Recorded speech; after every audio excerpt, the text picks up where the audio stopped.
You okay, guys? Yeah.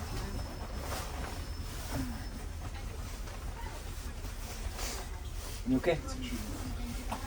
You going to, you doing the whole tour? Yeah, the 1 hour 10 minutes, right? You say so. You say so. Yeah, it's that 1 hour 10 minutes. That's okay. You sound exhausted. Sorry? You sound exhausted. Nah. I didn't when I started doing. I used to drive these things and that, you know. When I started doing it, I didn't realise even the talking. It just take about 80, you know. At the end of the day, I go home, you know. Shut up, you know.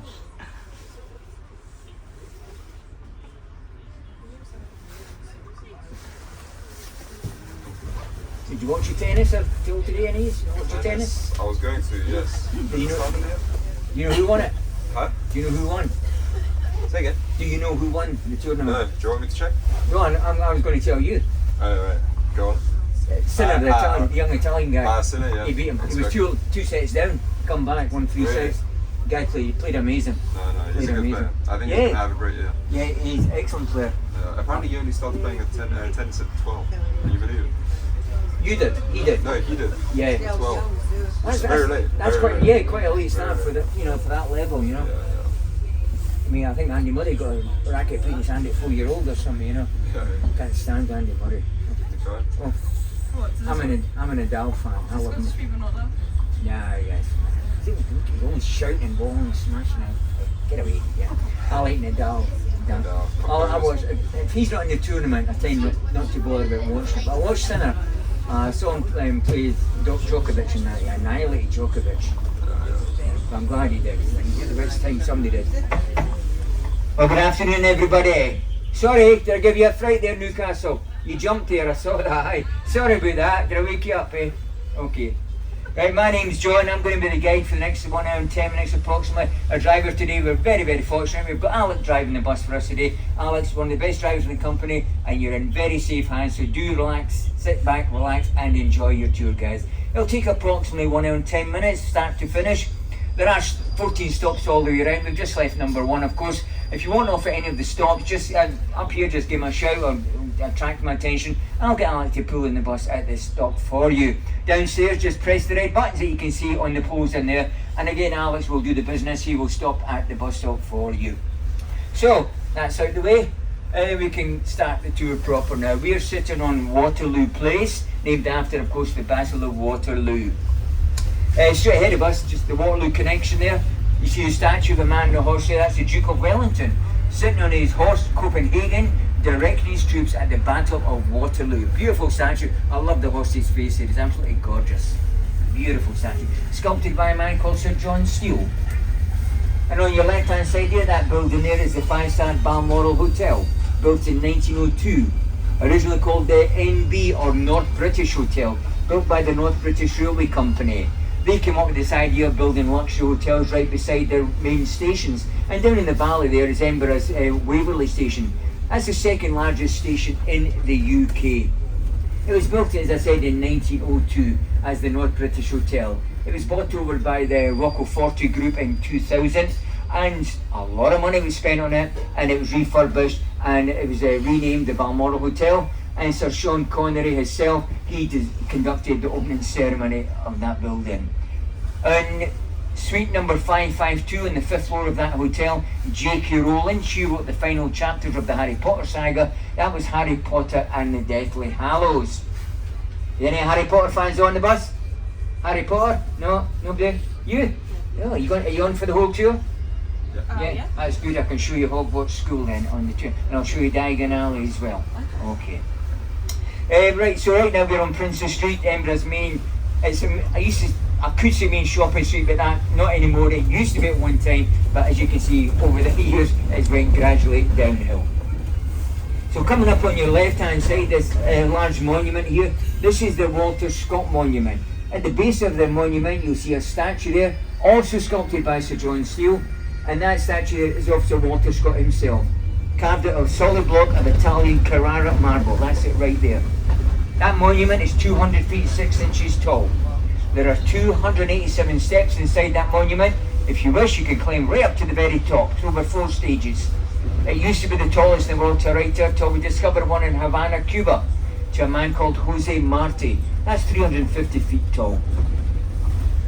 The two buildings on your left here, they're both art galleries. One at the back, the National Gallery, built in 1859, and the Greek Doric style. And the one at the front here, the Royal Scottish Academy, 1826, built in the Greek Doric style.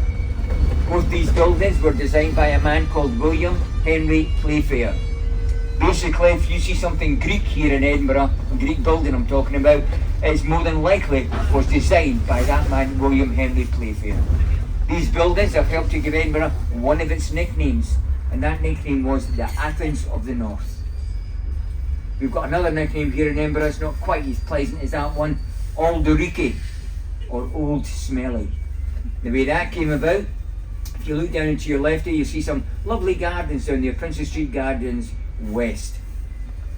Back in the 1400s, we deliberately flooded that area as part of our defensive system. We built the Flodden Wall, Telford Wall and King's Wall, and we flooded that area down there as part of our defences against the English. Yeah, you know who you are. You know who you are. Anyway, as I said, we deliberately flooded this area here. Unfortunately, it was called the Norloch, by the way, once they built it. Unfortunately, it became a dumping ground. Anything was not required, throw it in the Norloch. Anything. Bodies, human, animals, anything was just thrown in the Norloch and became a horrible, smelly place. All Greeky, that's where that name came from. Also, this was a place where we used to dunk our witches. A woman could be suspected of being a witch on 2 occasions. Sitting somewhere talking to herself, or if she owned a cat. If she owned a cat, she could be a witch. We would then bring her up to the Norloch to face what we call the test of water. Her right thumb would be tied to her big left toe, and we'd throw her in. If she floated, she was being kept up by supernatural forces, she was a witch. We would then take her up to a lawn market and bury her alive. If she sank, then she was innocent.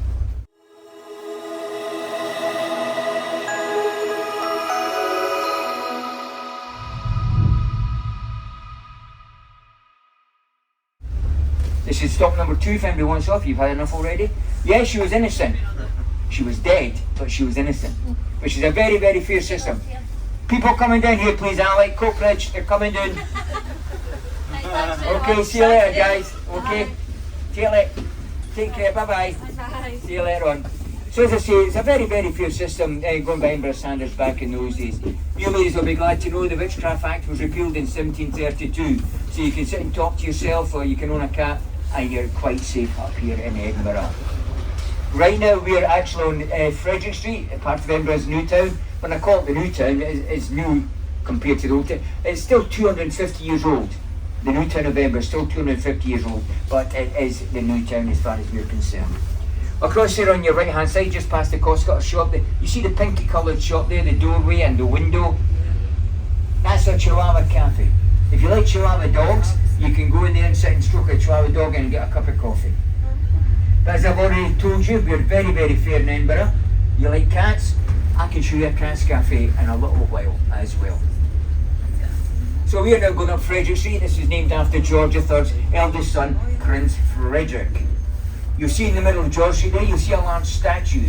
That statue is of William Pitt the Younger, designed by Francis Chantry, that statue there. William Pitt the Younger, he's got a claim to fame. The youngest ever Prime Minister of Great Britain. How old are you, young man? 22. 22. That man there was 2 years older than you, and he was Prime Minister of Great Britain. Can you believe that? That's still not 2 years. 24 years of age, Prime Minister of this country. We can only imagine, what you'd make of it to this day. Couldn't be any worse, let's be honest, it couldn't be any worse. Anyway, he's also responsible for a couple of things, not quite so popular. One was called the window tax. Basically, the more windows you had in the house, the more tax you paid in that building. It was known as as daylight robbery. If you ever look at some of these buildings here, on that side you can actually see where windows were, and they've actually been bricked up. And there's more obvious examples as you go along George Street. And that was to stop paying the window tax, or to stop paying as much window tax. But he also introduced another tax, very popular, income tax. Ours apparently to pay for the Napoleonic Wars. Now they must have been the most expensive wars in history.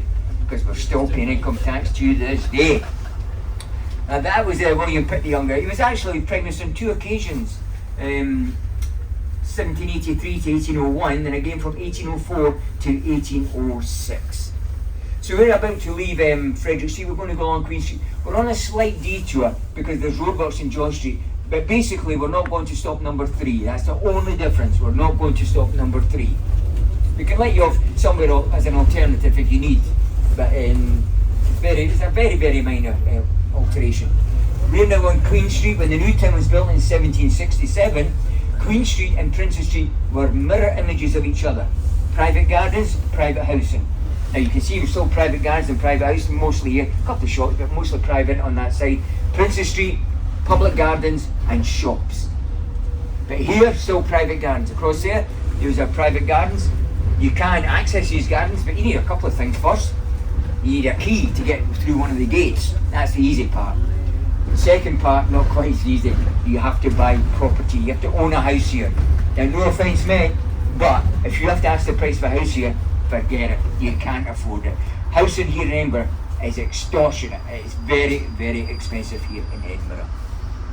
Just as we pass, I know we're just past it, but on the other side of the gardens there was a Heriot Row, and in Heriot Row a man stayed there. His name was Robert Louis Stevenson. He stayed there in the younger part of his life. He was born in Howard Place in Cannon Mills here in Edinburgh, and then he stayed there in Heriot Row. Of course, he's author of Robert Louis Stevenson. He eventually moved to Samoa, where he died, unfortunately, of course, there. But he moved there basically for his health, because of the weather here in Edinburgh, or in Scotland in general. So we're now on North Charlotte Street. We're about to come up to Charlotte Square. Charlotte Square is known as the jewel in the crown of Georgian Edinburgh. Now you go up here, have a look at the houses. Georgian people love 2 things: money, and they love showing off their money, but they also love symmetry. They love everything to look the same. Now look at these houses. Every house is exactly the same specification. All designed by a man called Robert Adam.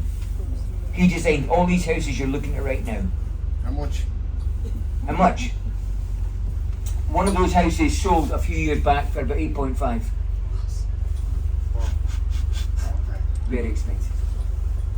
You didn't buy it, did you? Nah. Yeah, they're very, very, very expensive here. But the thing is, you never see anything up for sale here. You hardly ever see a building up for sale here. But if you have a look at, as I say, look at the houses here, they're all the same. Exact same specification. You look at the number of chimneys up in the roof. There's a reason I mentioned the chimneys, just have a look at them just now. The blue door there, number 14. Alexander Graham Bell, the man that is credited with inventing the telephone, he was born in that building there, the 3rd of March, 1847. Is there any Canadians on the bus? Canadians? No? That's a pity, because we usually have a heated discussion with Canadians, because they try and claim Alexander Graham Bell as their own. Complete nonsense, of course. I've just shown you where he was born.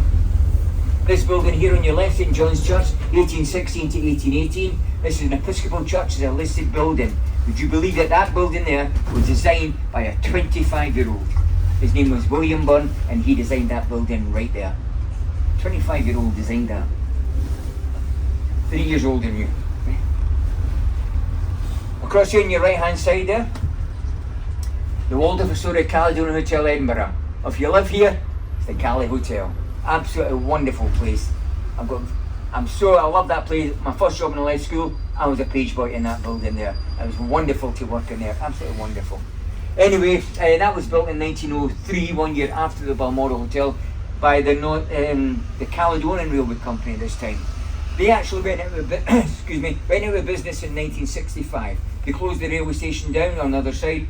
They just expanded some of the hotel there, and there's a guest car park there as well, around the other side. People ask us a lot of times, why are so many of the buildings so dirty looking? That's why I mentioned all those chimneys a minute ago. All these chimneys, I mean, we're going back to the 1700s, 1800s and that. They burnt coal fires, all year long, no central heating. Coal fires produce black smoke.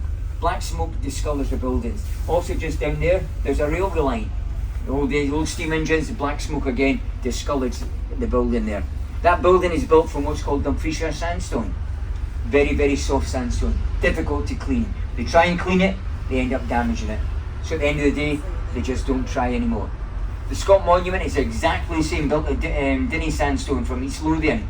It's exactly the same. If you go and have a look at it, look at the back of the building, the Scott Monument towards the railway line, you'll see where they've tried to clean it. And they just damage it, so eventually they just don't bother trying it anymore.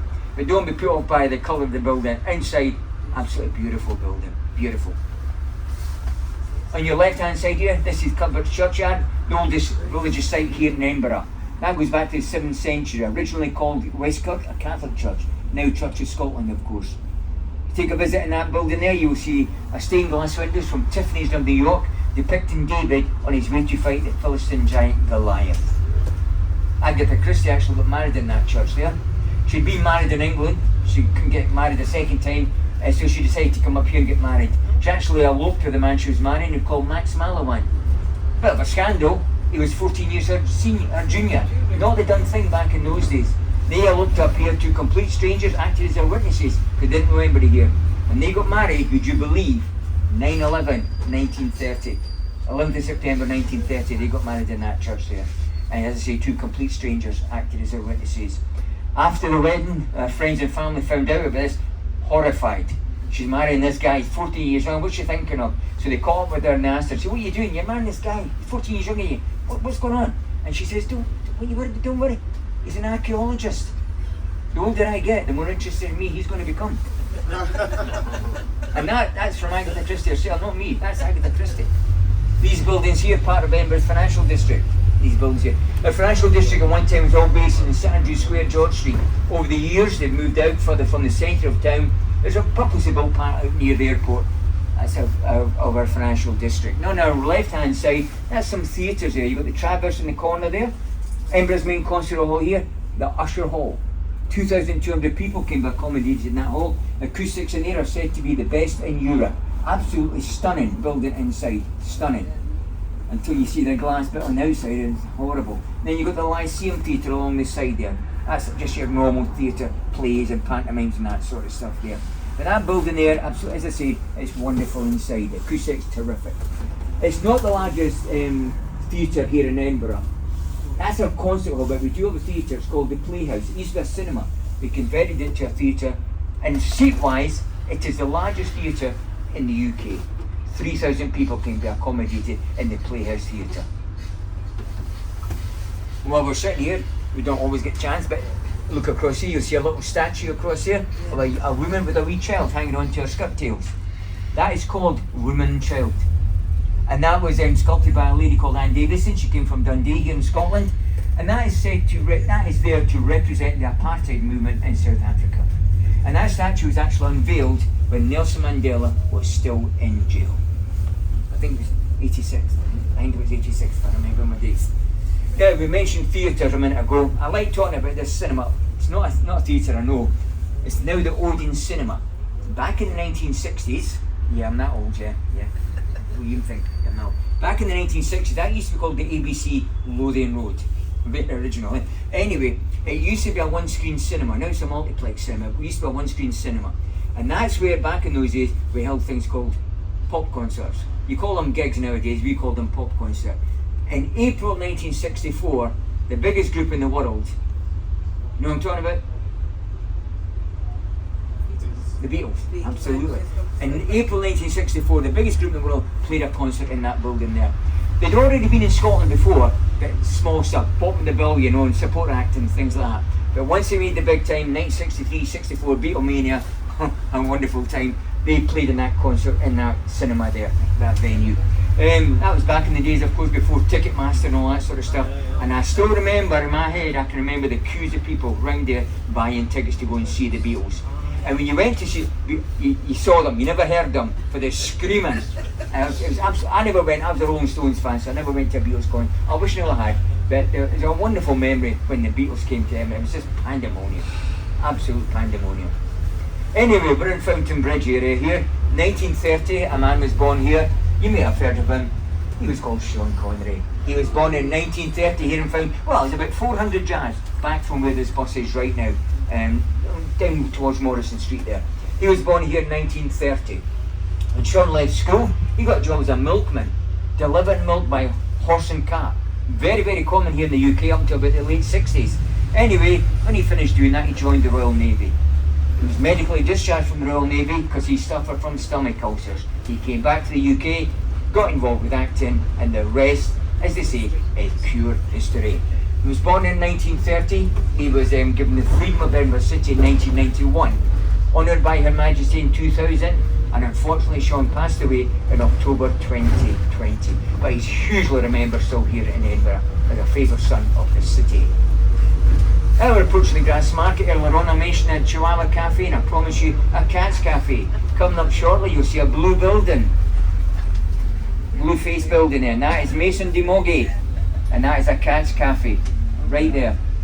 Now in there you can go and sit and stroke a cat and get yourself a cup of coffee. It's been a long day, and get yourself a cup of coffee. It does get rather busy, you've got to book it online. So we're in the Grass Market now. Look up to your left here, you get a beautiful view of Edinburgh Castle. I think it's the best view. The Half Moon Battery. Look above the Half Moon Battery, you'll see some gold painting on some of the windows up there, if you've got good eyesight. And that was in there, in those rooms in 1566, Mary Queen of Scots, she gave birth to her son, James I of Scotland, James VI of England.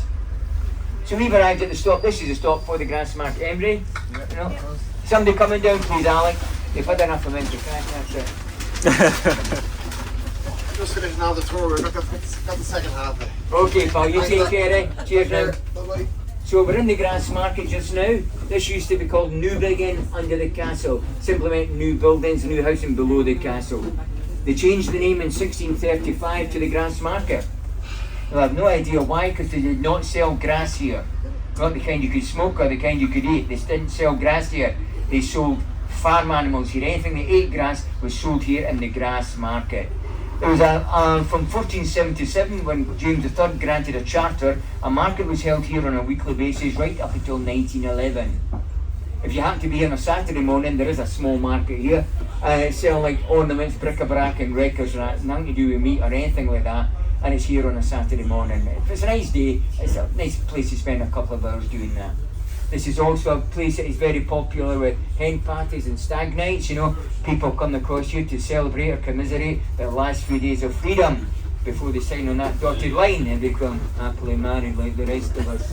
Are you two married? Are you getting married? No. Did you hear that? Did you hear that? He said no. After we'll be hearing what you just said. Good, oh he's good, eh? He's good. Hello guys, how are we doing? We're going good. Why is this called the Grass Market? Now if you'd been here on the beginning of the tour, sir, you would now know that. Would you like me to tell you? The reason it's called the Grass Market has nothing to do with grass. What they sold here was anything that ate grass. Farm animals were sold here on a weekly basis from 1477 up until 1911. It used to be called Newbigin under the castle. They changed it in 1635 to the Grass Market because anything that ate grass was sold here, and that was the reason for that. Now, young lady, I told you I would show you Diagon Alley. Mm-hmm. Okay, just coming up soon on your left-hand side, it's actually Victoria Street, but people say, Potterheads, they all say that that is Diagon Alley. Mm-hmm. I've never seen a Harry Potter book or film. Does it look like it? Yeah. There you go. Diagon Alley out of the Harry Potter books. Maybe. J.K. Rowling, we'll talk about her in a minute, but she'll never confirm nor deny this. This area here has got three names. Very confusing. It's called Little Ireland. They say Little Ireland, Cowgate Head or Cowgate. Little Ireland because back after the Irish potato famines, a lot of Irish people immigrated across, well I say immigrated, they came across to Scotland here and they settled in this area that we're in just now. This is Candlemaker Row. No prize for guessing what they made here. They made, yeah, shoes, that's right, yeah. They made candles here from an animal fat called tallow and it stunk to the high heavens. Greyfriars Kirkyard across here on your right hand side, and coming up on the left, a great pub if you like your football and sports and that, the Oz Bar. Terrific place to go in and watch football or rugby or anything, especially when Australia are playing, of course. It's a wonderful pub. So this area, as I said, is called Greyfriars. You just saw the Kirkyard there. The word Greyfriars is synonymous with a small animal. You know what I'm talking about? You got it. Greyfriars Bobby. You're going to see a statue in a minute. Right there. See that wee statue? Yeah. That is the most photographed statue in Scotland. That statue right there. That's Greyfriars Bobby. Look at his nose. See his nose? Here it's gold. You know why that is? That's because of students. Any students on the bus? Just graduated. Oh, that's because I hate students. They started the habit of rubbing that dog's nose for luck. And as you can see, they're actually damaging the statue. So if you go and have a look at the statue, get your photo taken, please don't touch his nose because you're actually damaging the statue. A man comes in with a wee tin of paint every so often and keeps painting it. Yeah? My cure for that, they should electrocute it. They should, charge it. Touch it and you get a shock. 35,000 volts should do it. Straight ahead of you, that building with the turrets, the first purposely built student union in the world, that building there, 1889. This building here, 1897. This building here, 1889, that's the graduation hall of Edinburgh University. And the old medical school, 1726. It's not the medical school anymore. They've actually closed that down and moved medical school to a place called Little France on the southeast side of Edinburgh. And the Royal Infirmary, our old hospital, has also moved down there as well. Now this is the old Royal Infirmary building coming up shortly. Well, we stop, you don't always get stopped here. That pub across there. Listen guys, you want to go for a drink tonight? Great place to go for a drink. Fish and chips in there are wonderful. But beware, because when you're in there, no doubt she'll phone you. Where are you? Your tea's on the table. How long are you going to be? You just say, listen guy, listen, I'll be home as quick as I can, darling, because I'm at the doctor's. You know what I'm doing. There, yeah, this is the old Royal Infirmary building. Beautiful building, apart from that glass is stuck in it, it looks horrible. But that is the old Dutch Baroque style building. Stunning, stunning building. Inside, I remember it as a hospital, I remember being in there, my sister, not me. But anyway, it's a beautiful place inside.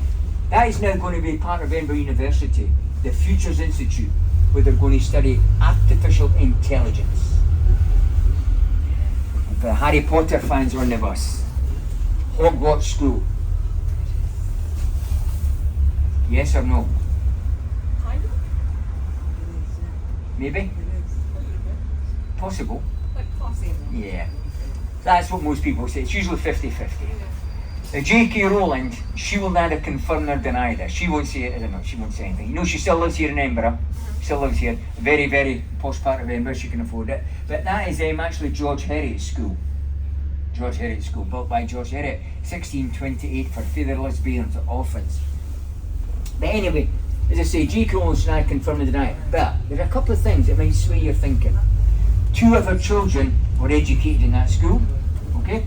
Also, if you're still on the bus at Georgia Ford Bridge, I'll show you a cafe called the Elephant House Cafe. Have you heard of it? No? Yeah. Alright.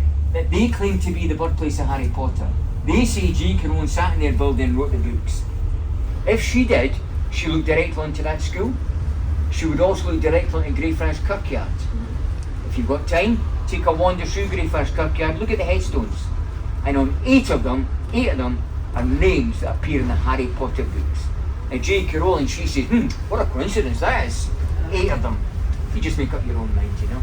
There's a stop coming up shortly here if you want to get off and go back and have a look at that school. As I said, it's actually called George Heriot's School. It was built in 1628 by George Heriot, also known as Jingling Geordie. Jingling because he used to be a very rich man. He was a silversmith. He's rumoured to have been an unofficial moneylender to the royal family of the day. But he was very rich and he had a habit of carrying a lot of loose change in his pockets, so you could hear him jingling before you even saw him. So he built the school. To start off its life, it was actually a hospital for Oliver Cromwell's troops that had been injured at the Battle of Dunbar in 1650. They were treated in that building there. But about 6 years after that, it became the school that it is today for fatherless bairns, orphans. And even up till this day, there's still a bursary system that is in operation. Up to 100 orphans a year can be taken into that school for a free education. Up ahead in the right hand side, just as we've talked here, there we go. That building there, isn't that beautiful, isn't it? That building in front of us there. That's Argyle House, an example of 1960s brutalist architecture. Yeah, you're right. Brutal is the word that describes it. That is one horrible, ugly eyesore of a building. You may think I don't like that building, and you're absolutely correct. Absolutely. When you look around. Unfortunately, it's what we call a listed building. We've got 4,500 listed buildings in Edinburgh. That's one of them. We can't knock it down. It can't be touched. And people say to us, why is it a listed building and it's so ugly? It's because it's an example of a certain type of architecture. It's got to be preserved. The unfortunate thing is, if you're in St Andrews Square, there's a small example there, there's an office there of the same kind of structure. And it's a lot smaller and it fits in beside other offices and it looks great there, it looks fine. But that thing there is just horrible. Apart from anything else, you'd get a lovely view of the castle if it wasn't there, you know. But I'm afraid we're stuck with it, so there's not a lot we can do. Well, we're here. If you look straight ahead, can you see it? Right ahead of us here, you see a statue on top of that building there? Yeah, you see the statue? And when we've got kids on the bus, we try and kid them on. We tell them that's Batman looking down over Gotham City. And a few of them believe that. But as you get closer and closer to it, you will see it's actually a statue of a very young, very slim, and that's not what you see often about a very slim Queen Victoria up there on the top of that building. That's the Queen's Institute for Nursing here in Scotland. Shortly coming up on your left-hand side, a car park. What's he going to say about a car park? Yeah? Okay, any on the bus seen the film Trainspotting? Trainspotting? Some of the scenes of Trainspotting were actually filmed in that multi-storey car park down there. On a Saturday morning, if you're here on Saturday, as well as going to the market down in the Grass Market, if you come up here, there's a farmer's market every Saturday morning in there, on top of the multi-storey car park there. Castle Rock there on your left-hand side, 350 million year old volcano. We're going up Johnson Terrace now, the back of that building, that's the back of Edinburgh's Art College. And the George Heritage School, aka Bogwars. You've seen the front of the building now. What we saw before was the rear of the building, and that is the front we're looking at now.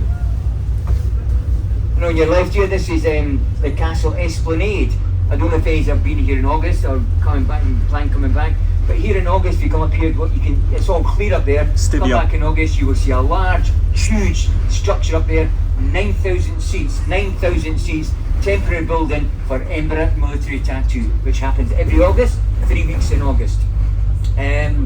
Started in 1950, with the exception of the 2 years of COVID when everything was cancelled worldwide, a show has never been cancelled with the Embark military tattoo.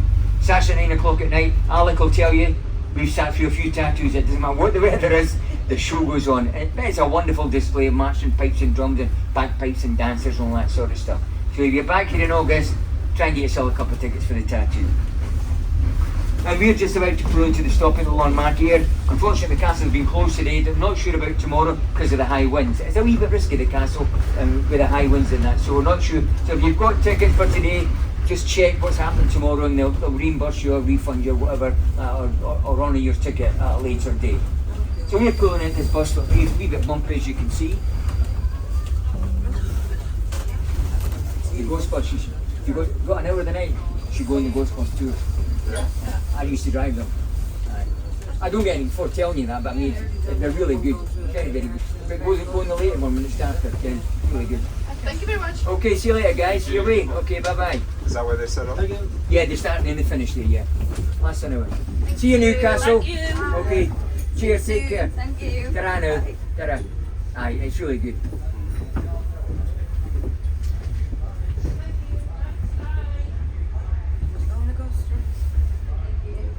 Are you recording the whole tour?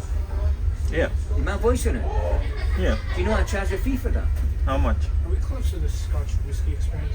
Yeah, it's just back up there behind us. Oh, come Not the Johnny Walker one, the Scotch whiskey. Yeah. Yeah, right just Okay. up towards the castle there, young man. Thank you. About £200. 200, that's cheap.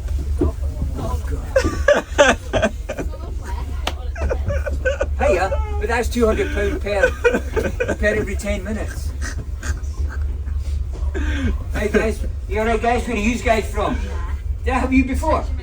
Oh, you drew the short straw, eh? Yeah, and how unlucky are you?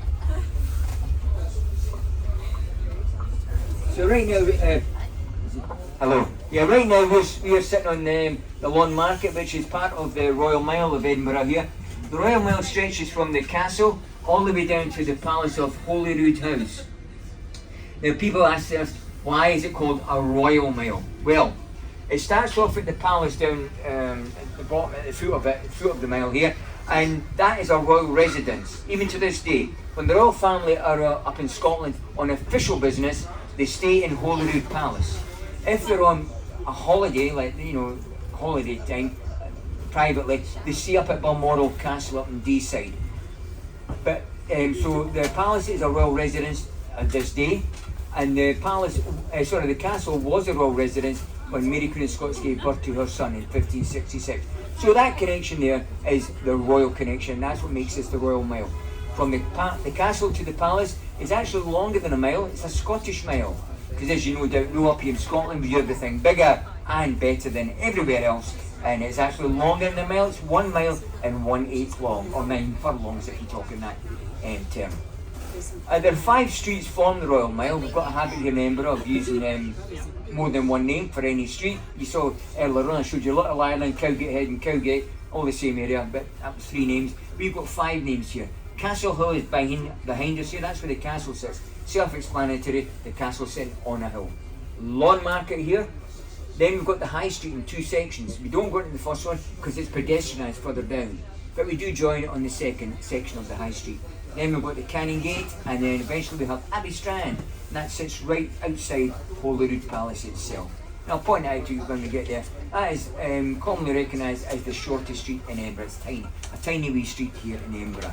But right now, as I said, we're sitting on the Lawn Market. As we're sitting here, we can look ahead to your sort of right there, and that building there is the French Institute. That building there. What? That building there? Okay, I thought it was the St. Giles Cathedral. Oh, yes, sir. You're jumping the gun a wee bit, sir. Okay, sorry. Okay, but that building there, the sandstone coloured building, just for clarification here, that is the French Institute. And in there's a beautiful French bistro. The building behind it, the churchy looking building, is the High Kirk of Edinburgh, or the High Kirk of St. Giles, if you like. Now, just to clarify a point here, that does get referred to on maps and in books as St. Giles Cathedral. Now, technically, that's incorrect, because that is a Church of Scotland building. And the Church of Scotland, hold on, I'm boring this young man from Manchester, from London. Are you okay there? Yeah, just fine. You tired? Yeah, it's been a long day, is it? You're energising me though. 22-year-old, eh? It's been a long day. Anyway, that building there, I'm sorry, that building, it's the High Kirk of St. Giles or the High Kirk of Edinburgh. We do not have bishops in the Church of Scotland. A cathedral is the seat of a bishop. No bishop, no cathedral. Simple as that. But I do take the point, it does get called, people still call it that, so I can't argue about that one. But we do have a couple of cathedrals here in Edinburgh, just to confuse the issue. Even more confusingly, they're both called St. Mary's. One is Catholic, one is Episcopal. And they're a couple of miles apart from each other. So there's no way you could wander into the wrong one. But that is the High Kirk of Edinburgh, or the High Kirk of St. Giles. That's the building there where when the Queen died, I keep going to say last year, but now it's the year before that, September 22. She died in Balmoral, she was brought down to Holyrood Palace, and then she was taken up here to lie in state for a couple of days so the people of Edinburgh and Scotland could pay their respects to her. And she lay in that building there. The spire of that building is meant to be a copy of the Scottish Crown. We have our own Scottish Crown jewels. We don't call them the Scottish Crown jewels, we call them the Honours of Scotland. And they're kept under lock and key up in Edinburgh Castle. And that the spire of that church is said to be a copy of the crown of the Honours of Scotland, or the Scottish Crown jewels. Another side of the road, just past the traffic here on your left hand side, you'll see a large building there, sandstone coloured building. You see a statue in front of it of a man sitting there. That is David Hume, the philosopher, part of the Enlightenment here in Scotland. He's a philosopher and a very, very clever man. If you have a look at his toe, his big toe on his foot, I know it's quite hard to see from here. You can see that toe. Can you see his toe? Yeah, I can see it. What colour is it? Green. It's gold. And you know why that is? It's green. That's right, it's the Greyfriars Bobby thing. People rub that toe for luck. Now, the strange thing is that building that he's sitting in front of is the highest court here in Edinburgh. So people rub that toe when they're going into that building. Now, if they're going into that building, they don't need good luck. They need a good lawyer, because that is the high court here in Edinburgh. If you're going in there on trial, you're in a bit of bother, you know. But that's why it's David Hume. That's why they rub his toe for a wee bit of luck. The guy down there with the birds of prey down there. You can get your photo taken with him. He's got a big eagle as well, and I think it's an owl he's got there. He's got a big eagle as well. He stands there all day long getting photos taken of it. With him and for a fee, of course, for a fee. Makes a lot of money, I tell you. I used to work in the Ghost Bus, we used to watch him. We used to really coin it in, he really did. Yeah, good luck to him, you know. Stands there all day in this weather. He deserved it. So we're about to go on to George IV Bridge. It's on our right hand side there. George IV Bridge, obviously named after George IV. It's to commemorate his visit to Scotland in 1822. The bridge didn't actually open until 1832. Didn't take us 10 years to build it. We're not that bad. We're slow, but we're not that bad. They didn't start building it until about 1829. I don't know why, but that's when they started building it. And it took 3 years and eventually it was opened, and, as I say, to commemorate his visit here to Edinburgh then. Once you go around the corner, there's another building, past this building here, there's another building I want to point out. We don't always get time to talk about it, but I can mention it now. And it's the National Library of Scotland. Okay, a library, but it's not a lending, it's a reference library. And to me, the reason what makes it very important is inside that library, and down the vaults, it's not for public display, nobody ever gets to see it. My very good friend works in there and he doesn't get to see it. It's the last letter ever written by Mary, Queen of Scots. She wrote it to her ex-brother-in-law, the Dauphin of France's brother. She wrote it to him 6 hours before her execution in 1857. How can you sit and write a letter when you know you're going to get your head chopped off in 6 hours? I do not know. But it's in, not that building there, but it's right in that building there. There is a copy of it in English and French on display, a copy of it, but the real one is in that building there, and you just don't get to see it. It's not for public display at all. I think the last sort of ordinary, well, not ordinary, but the last person that doesn't want got to see it, there was a film Mary, Queen of Scots made about 4 or 5 years ago, maybe 3 or 4 years or something like that. The lady who played Mary, Queen of Scots, I can't remember her name, she actually got to see that letter for, you know, got special dispensation to see the letter. And I think apart from that, nobody else sees it. Look to your left and your right now. I mentioned we're on a bridge here. It shows you we have 6 bridges in Edinburgh, but no water underneath. When you go across the bridge in Edinburgh, you're going across another street. That building there, that's the Elephant Cafe, the so-called home of, birthplace of Harry Potter. If she sat in that building, she was looking directly onto that school and also onto that graveyard where all those heads appear, names appear on the headstones. Another look at Greyfriars Bobby. Thankfully nobody's touching his nose at this point. We are now in Chambers Street, named after William Chambers. That's the statue there coming up, that is William Chambers. There's a stop here if anybody wants off for the museum. But that's the statue there of William Chambers. He was Lord Provost of Edinburgh from 1865 to 1869. He had a brother called Robert Chambers. Robert Chambers owned a publishing company, and he published a book, or his company published a book called the Chambers Dictionary. If any of you play Scrabble, the Chambers Dictionary, I believe, is the book that you refer to make sure your words are okay. And that's the National Museum right across there, National Museum of Scotland. Don't be put off by the word Scotland there. There's over 8,000 things to see in there from all over the world. This is Sunday. If we dropped you off just now, we'd come back and pick you up maybe Friday. And by that time, you might have seen everything inside that building. Absolutely amazing, stunning. And the Millennium Clock's in there. It's a clock, the height of that building there. Absolutely fantastic to see that. A thing that's very popular with school children when they're on visits for teachers and things like that, I don't know why, but it's a thing called the Maiden. It's a portable guillotine. Maybe they imagine a teacher on the guillotine, I don't know, but it's very, very popular seemingly. But its most famous exhibit in there, of course, is Dolly the sheep. You'll have heard of Dolly the sheep, the first ever cloned animal in the world. She was cloned out here, or she was born in Roslin Institute on the south side of Edinburgh there in 1996. Dolly the sheep actually had 6 lambs. Her first one was called Bonnie, and then she had twins called Rosie and Sally. I believe whoever named them must be Coronation Street fans. Rosie and Sally Webster. Not that I ever watched it, of course, you understand. And then she had triplets. She had triplets called Lucy, Darcy and Cotton. That was her 3 triplets. So she had 6 children. Unfortunately, Dolly herself died in 2003. We're now on South Bridge here, another bridge going across, and again it's going across the Cowgate, looking down left and right. In a minute you can see, as I said, the Cowgate. Now the Cowgate, that there is the 2nd oldest street in Edinburgh. And that's the street that the farmers and drovers would bring their produce up to sell at the grass market.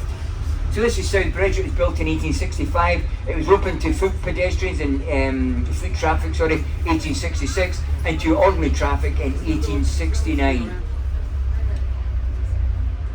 It's hard to imagine now, looking at this street here, but at one time, this was the place to shop in Edinburgh. This was the high-class place to shop in Edinburgh. As I mentioned at the beginning of the tour, when Edinburgh's new town was built, totally residential. No shopping there at all. This was the main shopping area of Edinburgh, this street right here. And as you can see, I'm afraid, over the years, it's went very, very much downhill. But I remember coming in the 60s and that, and you know, all the big department stores and everything, J&R Allen, C&A's and things like that, C&R Allen's and that. The big shop here, Patrick Thompson, that was the sort of main one there. That was an amazing experience to go in there because it was old-fashioned, the old school shop. You know, you went in there, you paid your money. They didn't give you your change or a receipt. They put in a thing called a little pod, and they put it into a tube, and that tube would disappear, or the pod would disappear, and somewhere inside the shop, and eventually it would come back again with your change and a written receipt and everything in there. It was quite amazing to watch. It was quite interesting and fascinating as a 5 and 6 year old kid to go and see that. So now we've rejoined the Royal Mile. There's a stop coming up shortly, and the stop is for John Knox House. That's the building straight in front. You get off here? People coming down, Alec, thank you. This is the building here in front of us with the wee the wee white shaped paned windows there. That is John Knox House. That's actually a museum now. See you later, guys. Thank you. Okay, bye-bye. Bye. That's been a museum since 1853. It's one of the few museums here in Scotland that you do have to pay an entry fee. Most of the museums in Scotland are free to enter. There are some, you know, sort of semi-private ones or unique ones that you do pay a fee for. And this is one of them. But it is well, even at that, it is well worth a visit. As I said, it's called John Knox House because of John Knox, of course, the Protestant reformer. He lived here in Edinburgh, born in Haddington, but he lived in Edinburgh. And he was the Protestant preacher, man. You know, a very, very fire and brimstone type thing. He was a staunch Protestant, arch enemy of Mary Queen of Scots, of course. She was very, very strong Catholic. She actually left Scotland in the just before 1650. She went across to to France to marry the Dauphin. Unfortunately, he died about 2 years after they got married. A very, very young man. He got an ear infection. It went to his brain and it killed him. She came back, a widow, a very 18-year-old widow. She came back here, and she was a Catholic when she came back. She came back to a Protestant country. And the time she'd been away, Scotland had become a Protestant country, and that was due to the work mainly of John Knox. Also, an Act of Parliament was passed changing the religion of the country. Technically, that Act of Parliament was illegal. And he's an Act of Parliament, he's the signature of a monarch, but she wasn't here, she was in France. But anyway, she came back, just after 1650, she came back here to Scotland, and she was quite well received here. She was given the keys of the city of Edinburgh, and she's then resided in Holyrood Palace. And the deal was she could carry out her Catholic religion as long as she practiced it in private. And the people of Scotland, of course, were Protestant, and as long as they sort of backed her publicly, the status quo, they just left it at that. So now we're leaving what was the original old city of Edinburgh. This was the boundary here. The Flod Mall went along here with the Netherbow Port, but that was the way of entering and leaving Edinburgh. So we have now left the old city of Edinburgh. We've entered what's called the borough of Canongate. There's two ways of spelling Canongate. I can I'll show you both examples. Coming up on your right hand side after the arches there's a pub, and that pub is called the Canon's Gate. And that's written a little bit differently. There it's right there, but if you keep looking to your right, you'll see the modern way now, Canongate, all one word. And it means the same thing, the walk of the monks. Monks walking from the Holyrood Abbey to the High Kirk of Edinburgh. The building here on your right hand side, that's the Teacher Training College, part of Edinburgh University. J.K. Rowling, that's the school she attended, training to be a French teacher until she started writing that book about a wee boy with glasses, and that was the end of the teaching. We've got a couple of small museums coming up, one on your left hand side, the People's Story, telling you about the people of Edinburgh, Museum of Edinburgh, telling you about the history of Edinburgh. Both lovely museums and both free to enter. The stop here is for Canongate Kirk, and there's the Canongate Kirk right there. Have a look at the top of the building there, you'll see our royal coat of arms up there. And that tells you that's our royal church. That's the church when the royal family are in residence at the palace. If they're here on a Sunday, they attend that church to go to Sunday morning services. The monarch of this country is the head of the Church of England, but no jurisdiction in Scotland. But she does, or keep saying he does attend that building there. It was the scene of a royal wedding. Princess Anne's daughter Zara Phillips, she got married in there on July the 30th in 2011 to a man called Mike Tyndall. He was an English international rugby player, and they got married in there in 2011. Robert Ferguson, I know if you look back, there's a wee statue just outside the building there, and Robert Ferguson's buried in there. You might not have heard of Robert Ferguson, but basically you could almost say without Robert Ferguson there'd be no Rabbie Burns, because it said that Robert Ferguson was his inspiration, Rabbie Burns' inspiration. He unfortunately died in the Bedlam lunatic asylum at the age of 24. Robert Ferguson I'm talking about. He died there, and he's buried in that cemetery there. He died penniless, of course. He was in the lunatic asylum, died penniless. And it said that Rabbie Burns, when he found out he was buried in there, he paid for his headstone to be installed in that cemetery there. There's a man, I can't remember his name, Adams, he wrote it'll come back to me. Now it's gone. The guy that wrote the Wealth of Nations, he's buried in that. Adam Smith. Sorry, I knew it was that. Sorry, thanks very much, pal. Adam Smith. He wrote a book called Wealth of Nations. Never been out of print since it was published. It took him 10 years to write the book. He started in 1766. It was published in 1776. What I can't understand is they say that Margaret Thatcher, our Lady Prime Minister, she used to carry a copy of that book in her handbag. The book took 10 years to write, and yet she carried a copy of it in her handbag. It must have been a tiny, tiny copy, a book that size. Anyway, that was Adam Smith. He's buried in that graveyard. Hello, can I help you? Is this just for Holyrood? Yeah, Holyrood, yeah. You getting off here? Yep. People coming down, please, Alan. Thank you. That's Holyrood. Yeah. How do you know? Have a great day. Oh, you too. How do you know that's Holyrood? Oh, I came from there to the tour. What a job. No. Oh, sorry. Yeah, I spent almost like 3 hours there, then I came for this tour. All right. Did you go into the palace? Yeah. What did you think of it? That was awesome. Stunning. Yeah, is it stunning? People ask me kind of, if it take me to do one thing in Edinburgh, what do I do? Go to the palace. Yeah. The castle's okay if you like military. Yeah. If you want history, you go there. It's just, you walk in there and you just think all the stuff that happened in there and all the draw paint. It's a stunning place. £22. Stunning place to visit. Eh? £22. Is that what it is? 22? Yeah. Wow. Well, we went for free. You know, part of our training, we went there for free. No, okay. But even it's worth £22. Yeah. I would definitely say it's worth 22. Yeah. But it's went up. It was only about 18 or 19 last year, you know. Okay. So right in front of us, guys, that's Holyrood Palace and I fucked up there. Holyrood. It's Holyrood Palace and Holyrood Abbey. You know, even I make mistakes. Eh? I mean, it was 1963. I said the Beatles, they'll never make it. Bands are on the way out, you know. Anyway, that's Holyrood Palace and Abbey. The Abbey goes back to 1128, built by King David. Attached to the Abbey was a small guest house, and that guest house grew bigger and bigger and bigger until eventually it became Holyrood Palace. And James V married Henry VIII's daughter, Margaret Tudor. He presented her with that palace as a wedding present. Take note, young man. He presented her with a palace as a wedding present. She's not listening, you're okay. No, just carry on.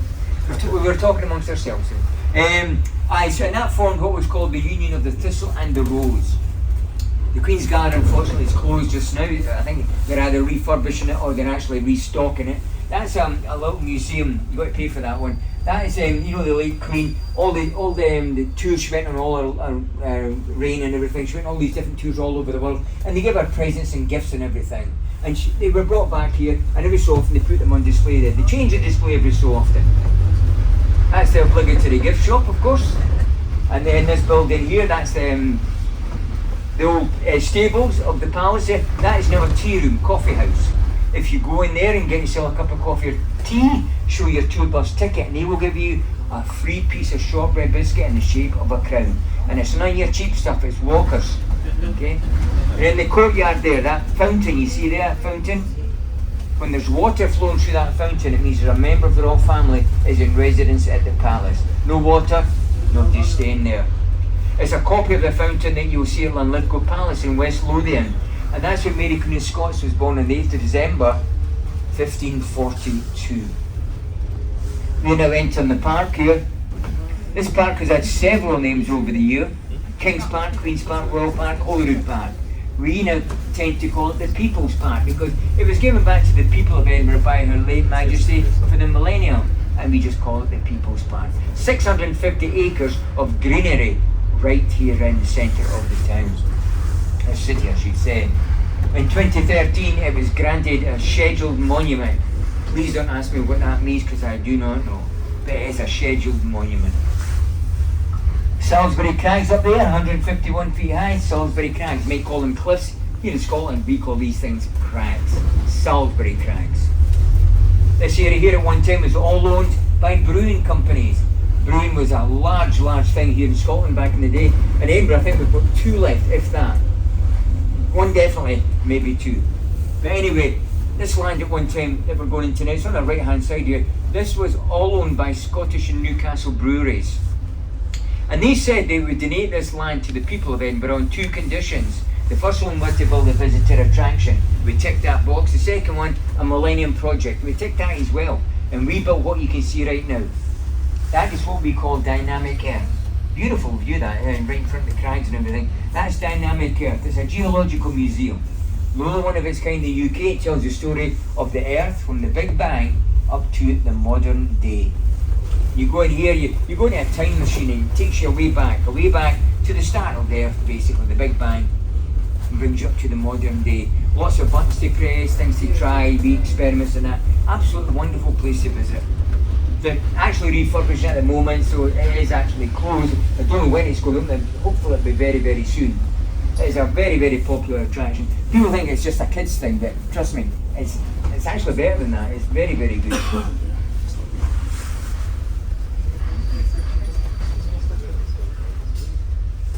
All these pillars are rock, stonework and that you can see around there and others. It shows you there all the different parts of Scotland where they've taken the rocks from and that. That's what all these granite sculptures and that are all from. All parts of stonework from different sections of Scotland over the years and that sort of stuff. So while we're here we can look straight ahead and we can see another wonderful, beautiful building. Our Scottish Parliament. Isn't it a beauty, eh? In 1997 we held a referendum here in Scotland and do you want to devolve Parliament? The vote was yes, so then we held a competition, because we love competitions here, and a man called Enrique Marias, he came from Catalonia in Spain, and he won the competition to design our new Parliament building, and this is what we got. It's a weird looking building, eh? There was a story going around, I tend to believe it because it sounds so strange. I do tend to believe it. It said that when he presented his plans for the building, he didn't get out blueprints and papers and plans and all that. Seemingly he went into his pocket and he pulled out a handful of sticks and stones and earth. He planked them on the council chamber's table and he just said, this is my vision for this building. Something growing out of the earth. And this is what we've got.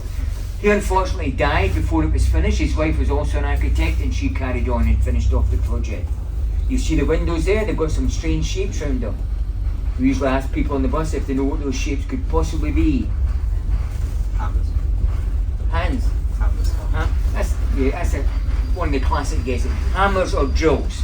Elvis Presley's sideburns. They're actually meant to be curtains. Curtains that have been pulled back to show that we have transparency in our government, if you can believe that. Very controversial building. I'll come back to it in a couple of minutes' time. Very controversial. We call it the Marmite building. If you're from Australia, the Vegemite building, you either hate it or love it. There's nothing in between. That building there, I expect a young couple to know this company. That's the headquarters of Rockstar North. You heard of Rockstar North? Really? You heard of Grand Theft Auto? Red Dead Redemption? That's the company that made them. Rockstar North. They come from Dundee. 2 young boys from Dundee started the company in 1987, and that is now the headquarters of that company. Is it a Scottish company? Yeah, absolutely, sir. Absolutely. If they're not the most success story business-wise in Scotland, I'd like to know what is. They're absolutely, it's huge. Red Dead, Grand Theft Auto is huge. You know, but it's 2 young boys from Dundee in Scotland actually started off that company. People are very surprised when we say that. Tell them, you know, I don't understand why, because here in Scotland, don't we invent everything? Yeah, I mean, the telephone, you know, pneumatic tyres, everything. the tyres on this bus, yeah, the tar on the road, you know, just about everything. Fingerprints, you know, the test tubes and all that, syringes, all that sort of stuff. So we're now back heading towards the palace again. Just while we have a look ahead, straight ahead, you'll see a couple of columns there. On the left hand side at the top of it, the Lion of England. On the right hand side, the Unicorn of Scotland. Once you get closer, have a look at the unicorn. He's got some chains around his chest. Have a real good look. You'll see one of the links are broken. That's to show that we're still that wild animal up here in Scotland. You can never quite tame us. The water features on your left hand side there represent the lochs of Scotland. They are kept at swimming pool condition. Don't know the temperature, but it's swimming pool condition. Come down here in the summer, the kids and everything, dogs and everything all jumping. Absolutely brilliant to watch. The wooden poles you can see represent the forests of Scotland. And the little benches there in shapes of boats, the fishing industry of Scotland, or what's left of it. So that's our Parliament building, like I said, very, very controversial. People either love it or hate it. Now, wee question for you. You didn't do very well in the curtains, here's another one. The original budget for that building, 40 million, 40. What do you think it cost? How Much? 400. Yeah, guys, you're almost right. £414 million, over 10 times the original budget. That's what that building cost. Unbelievable. I mean, to be fair to the building, inside they've got a chamber, a debating chamber. It's said to be the largest in Europe. Somebody told me that the one in Berlin might be bigger. I'm not 100% sure, but that is said to be the largest, and it's stunning. To be fair, it is absolutely stunning. You can go on a tour in there, a free tour. You go in there, there's people, guys will take you around and tell you all the stories and answer all your questions. That I don't know if they answer the question about the money. I don't know if they answer that or not. I'm dying to go in there one day and say to myself, how much did this cost? You know, I want to know what they'll say in that. But as I say, as a building, it's very, very controversial. Very. Stop here. Sorry, I should have mentioned it, but I have a stop here. Obviously, you're staying on. Now, this house across here, there's nothing special. I mean, you know, you can see that. There's nothing special about them. They're what we call social housing or council housing. You know, ordinary people stay in these houses here. But if you happen to live there, you can honestly say that for 1 week of the year, the monarch of this country is your neighbour. Because for 1 week of the year, and it's usually the first week in July, it will be again, this was last year, the monarch of this country must reside in Holyrood Palace. It's in the British Constitution. The Queen done it every year when she was on the throne and everything. She came up here every year and held a royal garden party there in the first. And they do other official business and everything while they're up here. And that's why they stay in the palace here. But it's in the Constitution. If they don't, then they break the Constitution, technically. That'd be very interesting to find out what happened then, but I don't for a minute think that will happen. Charles, he came up here last year. He was a busy man last year, we know that. He didn't come up. He came up on the Tuesday. On the Wednesday, he had his investiture at High Kirk of Edinburgh, and on the Thursday, he was down in my part in Scotland. He was down in the Scottish borders, and then on Friday, he went back down to London. So he didn't see quite the full week, but we gave him a bit leeway because he had been a busy lad this last year now. Do you like Charles? Do you like Charles? Yeah, I'm the same. I think he earned it. Ken, he just see all that time just waiting. You know, I think he's earned his tick. My wife goes on, well, they should have jumped a red generation. No, didn't want that William. I think, he's too soppy. Him. I don't like him, kid. I don't like him.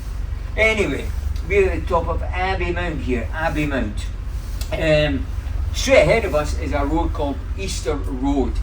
Now, back in 1600s, that used to be called Eastern. Easter with an N on the end of it, Eastern Road. And that was the road that would take you all the way, or bring you all the way back or down to the harbour of Leith. When the royal family arrived by boat back in those days, they used to arrive at Leith, of course, come all the way up Easter Road, down Abbey Mount here, and right into the palace. If you were to go down to the harbour of Leith now, that's where the Royal Yacht Britannia is still sitting down there to this day. And you can go and visit the Royal Yacht Britannia if you wish. So we're now on Regent Road, named after George III's son, because George III was known as Mad King George. He was mentally ill, he was very cruel. He was known as Mad King George, but he couldn't carry out his royal duties, so his son took over his duties as Prince Regent, and this is Regent Road. Arthur Seat, or Anna Seat, the height of Arrows, 823 feet high. You can actually climb Arthur Seat. It's quite easy to climb. Take about an hour, average person take about an hour to climb after sea. Most of it's a path all the way up. So you get to the very, very top, there's a little rope thing you hold on and you just pull yourself up with that, and it's very, very easy. But just wear the correct footwear, of course, if you do want to climb after sea.